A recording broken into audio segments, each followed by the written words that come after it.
ఉగ్రదాడి తర్వాత జైషే మహమ్మద్ కుట్రలు చేస్తోంది. మహిళా ఉగ్రవాదుల నియామకం కోసం స్పెషల్ బ్రిగేడ్ ను ఏర్పాటు చేసినట్లు ఇంటెలిజెన్స్ గుర్తించింది. భారత్లోకి మహిళా టెర్రరిస్టులు ఎంట్రీ ఇచ్చారు.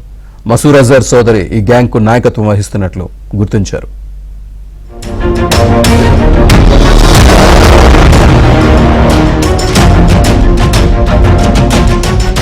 పహల్గాం దాడికి ప్రతీకారంగా భారత్ జరిపిన ఆపరేషన్ సింధూర్ తో జైషే మహమ్మద్ ఉగ్రవాద సంస్థ చిన్నాభిన్నమైంది.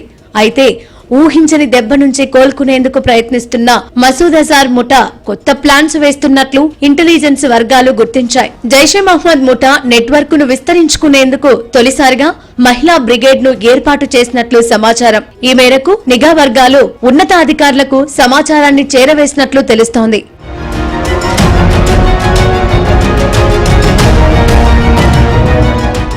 ఆపరేషన్ సింధూర్ సమయంలో భాగల్పూర్లోని జైషే మహమ్మద్ ప్రధాన కేంద్రంపై భారతదేశం బాంబులు జారవిడిచింది.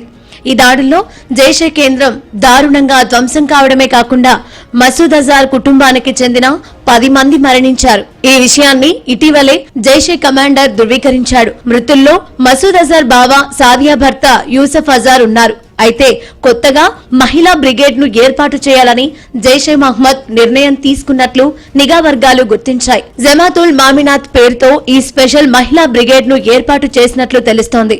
బహవల్పూర్లోని జైషే కేంద్రంలో నియామకాలు ప్రారంభించినట్లు సమాచారం. మహిళల బ్రిగేడ్ యూనిట్ కు మసూద్ అజార్ సోదరి సౌదియా అజార్ నేతృత్వం వహిస్తున్నట్లు ఇంటెలిజెన్స్ వర్గాల వద్ద పక్కా సమాచారం ఉంది.